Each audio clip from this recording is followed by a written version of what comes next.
Hello, my name is Question Kayla, and I'm so happy that you are back looking at the Couch Time with Kayla series focused specifically on the Black LGBTQ plus experience. If you've already checked it out, there is at least 5 videos there that are talking about the unique experience Black people feel when they are a part of the LGBTQ plus community. A bunch of different individuals sharing their stories, their experiences, and I hope it empathizes with a lot of you that are out there. And the reason why we did that series is because we understand that Black people often are excluded from the LGBTQ plus movement, excluded often from the discussions, conversations, have a hard time finding spaces where they feel like they can embody their race and their sexual orientation. And so that's the real reason why I wanted to bring that to this platform. However, with this is actually the last episode of the series for this year, because I might run it back. And I felt it was really important for me to talk a little bit about what is beautiful about being Black and queer. And I really wanted to talk a little bit about my experience because everybody else is also sharing their experiences and being vulnerable. I felt it was important for me to do that. So, like I mentioned, I am Question Kayla, pronouns she, her, and I'm a licensed mental health counselor. And when I think about my experience, I'm always pretty open that it was hard. It was very hard. So I'll work backwards. As a kid, I think it was very evident to me that being queer is just something you just don't do. There's an episode called Master of None, and Lena Waithe did a very good job exploring and talking about what it is like for a lot of Black people that are also queer. And she mentioned that Black kids specifically can often be seen as like kind of like the trophies, right, within the Black community. It's like, this is what my kid is doing, this is what my kid is doing, look at how proud, right, look at the things that we are doing, we are the future. However, when someone is queer, it often feels as though the trophy is like blemished, or there's a dent in it, it's not as good anymore. And I think a lot of my life, I received a lot of messages and kind of internalized a lot of messages that you can be the best at every single thing in the world, but if you are queer, specifically if you are gay or you're a lesbian, it's not okay. It's not as polished. It's not as beautiful or seen as something to be proud of. And I think I experienced that a lot within my life. And so going throughout, I mean, I think I was very aware that I liked women probably second grade. I think it's a funny story that I just didn't know. I was just like, oh, I just like somebody. I think you're pretty. I think you're cute, whatever. And I remember just writing a love letter to another classmate, like in second grade. Nothing like, to me, it's like, I didn't feel like it was normal until afterwards. It's like, why did you write me this? And I was like, I don't know. I just thought you write things for people that you like. As I got older, especially different messages were sent to me that I became very clear that, yeah, this is not normal for you to like women. Like, what are you doing? That's through social media, not social media, but media in general, like television, shows, things like that. Socialization, you know, through life, our culture, our music, but also through, you know, school. The kids that were different, right, in any way, shape, or form, you know, were seen as like a problem or seen as like weird. And for me, when I started recognizing that, I went the complete opposite way. And it was like, I got to do anything and everything to be normal. So I started trying to dress like everyone, started trying to talk like everyone. I mean, middle school was a rough time. And I think with me battling a lot of that, I ended up getting myself into some trouble. I mean, I was on a fast track to not be as successful in life, to say the least. Got involved in some people I probably shouldn't have gotten involved with, and almost lost a lot of opportunities for me, because I think deep down I was just wrestling not only with just sexuality, but I was wrestling with so many other things happening within life. And I think as I got older, went through high school, I met my wife online. I think that helped me a lot because I think she was probably one of the first people I could actually unpack like what I was feeling, and what I was experiencing. However, I noticed like even throughout high school, I didn't know anybody. Not saying there wasn't anybody there, but I also wasn't comfortable enough at that time within my sexuality. I had some awesome, dope friends, some of which are queer and some of which are actually in the Black LGBTQ Pride Question Kayla series. But for me, I just didn't feel comfortable. I just, at that point in time in my life, when I got to high school, it was affirmed in me that being queer is just not okay. It was affirmed in me that that's just not what Black people do. And I know that sounds crazy just to hear, but there were a lot of messages that were sent that that's not what we do, right? That's not for us. That this is the life, right? And so I think looking, if I give language to it, growing up, I think I developed a lot of internalized homophobia. And her internalized homophobia is like the idea that all the messages that we say about queer people is what I started to believe about myself. And I was like, I have to do everything I can to distance myself from anything that will represent that. That's to the people I hang out with. That's the way I talk. I'm very androgynous. I would say androgynous as in like, I embody all aspects of being a woman. I love that. I don't need to wear makeup to feel like a woman. I don't need to do this to feel like a woman. I just feel like that's just me and who I am. But I started feeling like I need to wear dresses. I need to wear sandals. I need to wear my hair in a certain way. So if you look at old pictures, my hair is kind of down, flowing. You know, that's clearly not my style now. I need to wear more leggings than I do sweatpants, even though sweatpants are very comfortable, have nothing to do with gender. But at that time, I felt like if I did this, I am not, you know, I am not synonymous with what it means to be a Black woman, even to the people I hung out with. And so I would say it at some point kind of really made me spiral. I remember just being involved in so many things and disconnected from myself in so many ways, and only like thinking about this stuff at nighttime, really having a lot of self-hatred, and not really loving all the things that people would say about me. People would say, oh, you're great, you're smart, and all that, because I would just dive into every other aspect. I was the top student, I was the top athlete, I was the top person within my instrument. I was the best at every single thing I did because I didn't want to be seen as the blemish trophy. And I held that, and I truly believed that if people knew I was queer, I would have no value. I'd be worthless. And it's sad, like even as I talk about it, I really empathize with my inner child, inner teenager who had to carry that for so long. And so as I kept growing, when I think about my queer journey, I didn't really come out to anybody outside of my current wife now. Didn't come out to anybody until maybe going into my sophomore year of college. And to give you perspective, I'm 28 now, so that was probably like 10 years ago, which is crazy. I've only been like out for like 10 years. But then after that, I started talking with more friends and things like that. And then as I got older, I built more courage to tell my family about it. I think that was what held me back a lot throughout life is I love my family. Truly, I want to make my family proud. So I even have my gap still, because it's like a genetic or generational thing within the family. I was like, I even embody that. I was like, I want you to know where I come from, who I come from. And I was so deeply afraid that if people in my family knew this, that I'd be damaging the trophy for a whole generation.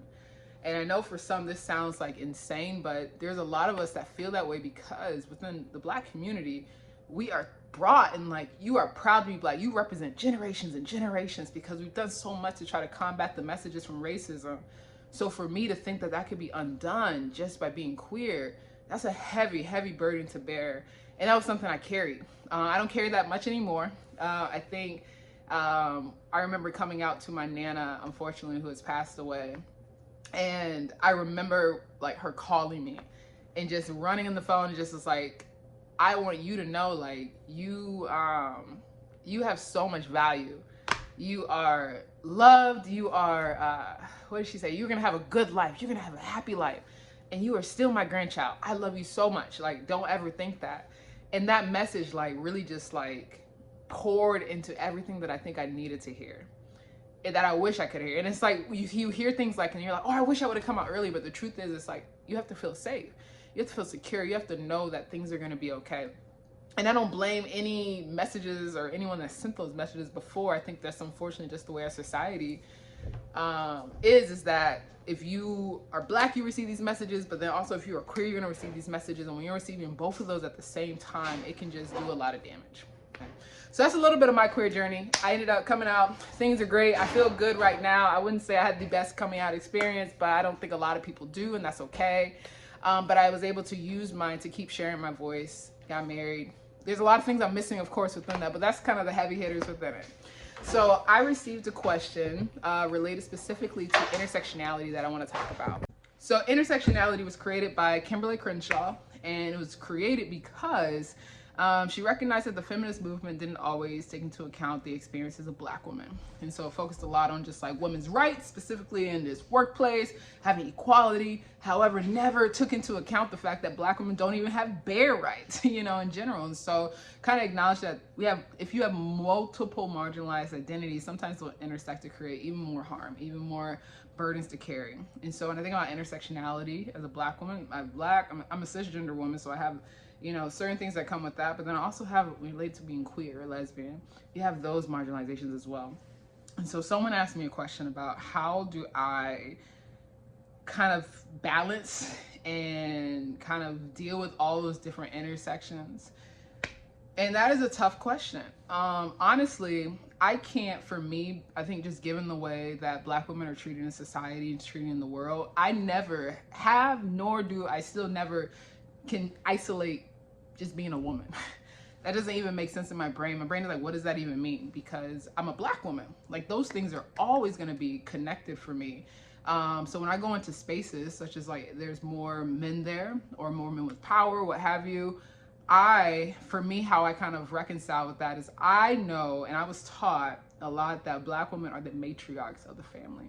They're the matriarchs of society. Names that pop into my head is I already see Michelle Obama, I see Angie Thomas, I see Angela Davis, I see Audre Lorde, I see Rosa Parks, Coretta Scott King, I see Sojourner Truth. I see these people and I'm just like, there's nothing you can tell me that will make me feel like I don't have a place here, I don't have value here.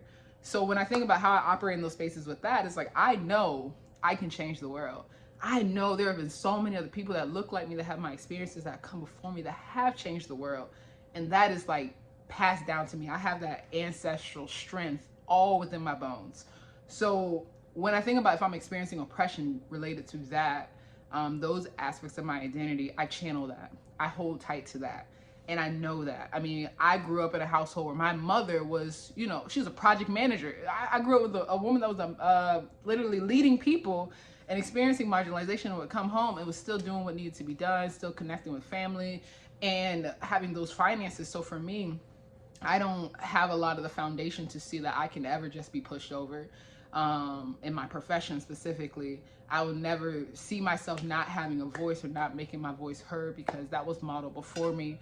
So many women within my family have gone on and received different forms of education, have been leaders in every role that they've been a part of. And that's been poured down to me for me to see that. Now, when you add in the intersection of being queer, that one's a little tricky. And I've learned that I have never really had a lot of mentors or people that embodied all the intersections that I have related specifically to those three. So when I started growing, as I'm growing up, because I'm still growing, I recognized that I've had to create a lot of like what I want to see. And what that means is like, I've had to embody all of those aspects to give myself and my inner child something to look up to. As I started getting older, and when I say as I started getting older, I say like 3 years ago, I started seeing a lot more people that have those identities that are out in the world, but I had to seek that. And I've had conversations with them to kind of see, what is that like? But it's still very minimal. And I want to speak to the fact that that is really hard, because I didn't realize until unpacking this in therapy, it was like, I can't see a lot in the future. Like, what does it look like? And realizing I've never really seen a lot of people that look like me, that have my unique experiences thriving in the future. So I didn't know what that would look like for me. I didn't know what happiness could look like for me, embodying all aspects of my identity. And so how I've kind of worked within those intersections is I've tried to give myself the things that I wish I had, the things that I wish I knew were available, and then pouring that back into other generations of people. And so when I go into spaces, how I do, I mean, I've learned, again, like I said, I talked about Audrey, I talked about Angela. I started to read more into Black women that were activists related to the LGBTQ rights movement. Those are two that stand out to me. When I learned about them, I wanted to do everything I could, right, to just explore and unpack that, so that way I can build on that. Even though they're not, you know, a cis woman, but a Black trans woman, Marsha P. And when I watched the documentary, read a little bit more about, you know, her work, that was something I embodied as well, because I needed to see Black people within the queer and trans community doing this work so I could feel like I could as well. I could feel like, okay, I'm not in this fight alone. And then also following individuals that are part of these communities on social media has helped a lot. And then this platform, I've done that. So when someone talks about how do I embody, I have to remember that this is not the first time this has been experienced. This has been experienced before by so many others. And I want to learn from them so that way I don't feel like I'm just carrying that burden all by myself. All right, so question I was asked a little bit too was, how did I learn that being Black and queer was beautiful? Oh my gosh, I love this question. So how did I learn it was I could never reconcile with being told the opposite. I was like, that doesn't make sense. You can't tell me that this one aspect makes me just unlovable, incapable, unworthy, blemished. I just couldn't understand how like all these other aspects of my life was great, but this. And I realized who would be benefiting from me feeling that way. And I can't remember when it was, but there was at one point when I started to realize like, I'm just unhappy believing this. I'm unhappy holding this, and realize that if I'm in the closet and I'm feeling like there's so much shame connected to this, it's only making people who don't identify with that experience or people who might benefit from being in the closet happy. So I'm miserable, but everybody else is happy because they can say, oh, look at Kayla, she out here doing this stuff, this and this and this. And it made other people feel good about the things that I was doing, but it didn't make me feel good. And so how I started learning that was beautiful is I started recognizing the things that have helped me because I was queer. It's part of like me even doing this video now is the idea that I realized by being in the closet, I became so observant. I started to recognize and I could prepare. And again, we can name those as trauma responses, but I also recognized that I've learned to just be really inquisitive. Question Kayla, right? I've learned to ask questions, explore where that comes from, be really observant. And I've also noticed that it's allowed me to be different. And different when I was a kid would probably felt, oh goodness, this is bad. This is a threat to belonging because people don't treat people who are different very well. They still don't as adults. But I realized that me being different, it came with charisma. It came with excitement. It came with, I wear crazy colored socks. It's just, I'm just different. There's nothing I can do to trap that. But I realized that different made me more accessible to people because often we don't want to be the same. And people don't crave sameness. They crave uniqueness. And I started changing the way I started talking about it. And then I was like, if I feel like being Black is beautiful, and I believe that deeply because of the messages you receive from like racism, I was like, why can't I do the same over in this aspect of my identity? I was like, that was taught, that was learned. What is beautiful about this? What is beautiful about loving someone just genuinely and authentically going for that, even with so much courage, despite what people tell you, right? It's to me, it's like, those are the things that I help to see beauty in. So for me, when I think about what I find for myself as being queer and beautiful, is the idea that there is not one box in the world that can encapsulate all my identities. And I love that. I love that when I show up in spaces, I can bring my full authentic self because I've already been rejected so many other times. Society's gonna reject me in all these other ways. So I was like, you know what? Forget all that. I'm just gonna be me, and I'm gonna do me, and I'm gonna be happy. And what I started to learn and was so beautiful is the more I started doing that, guess what? My energy radiated from that. I started feeling good. And then my good energy started to also infect other people. And guess what? When that started infecting other people, they wanted to connect more. And then they're no longer connecting with this facade of what I was bringing. They're connecting with the most authentic version of me. And the truth is, I get to determine who has access to that energy. So you think about what is beautiful, what I find beautiful about myself within that, it was that I actually get to determine who has access to me, and I get to love authentically, not just romantically, but just in general. I can just pour love. I can just be myself. I can embrace myself. I can wake up in the bed, look myself in the mirror and say, I'm proud of who I am, and believe that, and no longer have to engage or initiate conversations or be connected in spaces that don't affirm that for me. And I've learned also that I have power to say no. I have power to take back control, because the beauty is that, because if you are so rejected often within society, at some point you get permission to say, how long am I going to allow this to happen? How long am I going to keep doing this to myself? How long am I going to embody and maintain the messages that have been taught? And when you start to release that, I mean, when you release the shackles related to racism, the shackles related to sexual orientation, the shackles related to gender, you start to become such a free person. And I started to notice a lot of people that have not experienced that form of marginalization consistently don't recognize they can release that. You just start to assimilate into society because that's what we're taught. But because I had that at every angle, I was like, forget it. I don't want to do this anymore. I don't want to experience that anymore. I realized I start to feel a little more free than a lot of people give themselves permission to. So my advice for any Black members, a part of the LGBTQ plus communities that are struggling to find beauty in who you are, I invite you and I encourage you to really unpack and explore where those messages are coming from. Who are sending the messages that you feel like you're holding on to? How tightly are you holding on to those messages that you've been carrying? And know that it's okay to feel like you don't know what to do with them yet. I mean, I spent a lot of my life not knowing what to do with them yet. But I encourage you to start recognizing that those aren't the messages that you truly have captured about yourself. They've been told to you. You've been taught that about yourself. And the more you're able to do that and understand that this connection doesn't necessarily go back to what you believe about yourself at the core, but they've been like sent to you, the more you give yourself permission to really unpack, okay, what do I want to do with these messages?